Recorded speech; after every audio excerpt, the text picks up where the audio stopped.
என்னம்மா கண்ணு சௌக்கியமா? ம். என்ன பச்சைக்கண்ணு வாங்காம பாக்குற? அவ்வளவு அழகாவா இருக்க. ஏண்டி இந்த பேனிக் அட்டாக்லாம் நீ போட்ட டிராமா தானே? ஓ, உனக்கு டவுட் வேற இருக்கா? ஐயோ, நீ இவ்வளவு நேரத்துக்கு கன்ஃபார்ம் பண்ணிருப்பேன்ல நினைச்சேன்.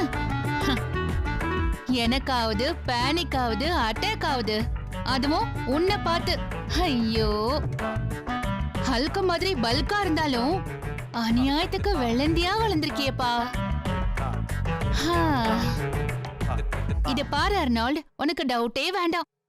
நான் போட்டது அக்மார்க் ஒரிஜினல் டிராமா தான். நீ டிராமா குயின் என்றின்னு சொன்னல, அப்ப எனக்கு சிரிப்பு வந்துருமோன்னு பயந்துட்டேன். எப்படியோ சமாளிச்சு அப்படியே பெர்ஃபார்ம் பண்ணிட்டேன். செம பெர்ஃபார்மன்ஸ்ல. எனக்கே என்ன பாராட்டணும்னு தோணுச்சுன்னா பாரு.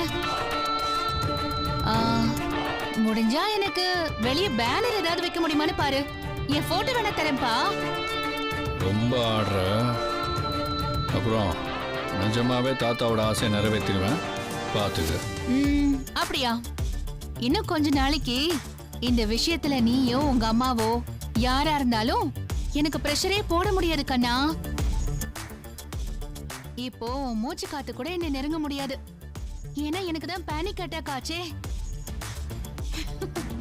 டென்ஷன் ஆகாத. டிராமாங்கிறது உனக்கும் எனக்கும் தானே தெரியும். ஆனா அத டாக்டரை வச்சே சொல்ல வச்சிட்டேன்ல. தாத்தாவும் இப்ப அதுதான் நம்பிட்டு இருக்காரு. சோ நீ என்ன நெருங்கி வந்த போச்சு, தாத்தாவே உனக்கு கொடுக்க வேண்டிய பனிஷ்மெண்ட்டை கொடுத்துருவாரு. எப்படி? தாத்தா ஆரம்பிச்சு வச்ச வாரிசு விஷயத்துக்கு இப்ப தாத்தாவை வச்சே தடை உத்தரவு போட வச்சிட்டேன்ல. சூப்பரா? கொஞ்ச நாள் தானே எஸ்கேப் ஆவ, அப்புறம் சிக்குவடி. நீ டைம் கொடுக்காதப்பவே ஸ்பான்டேனியஸா நான் யோசிச்சு பெர்ஃபார்ம் பண்ணிட்டேன். இப்போ இவ்ளோ டைம் எனக்கு கிடைச்சிருக்கு. உனக்கு யோசிச்சு ஸ்கெட்ச் போடவா கஷ்டம்னு நினைக்கிற? சரி, எனக்கு ஸ்கூலுக்கு டைம் ஆச்சு.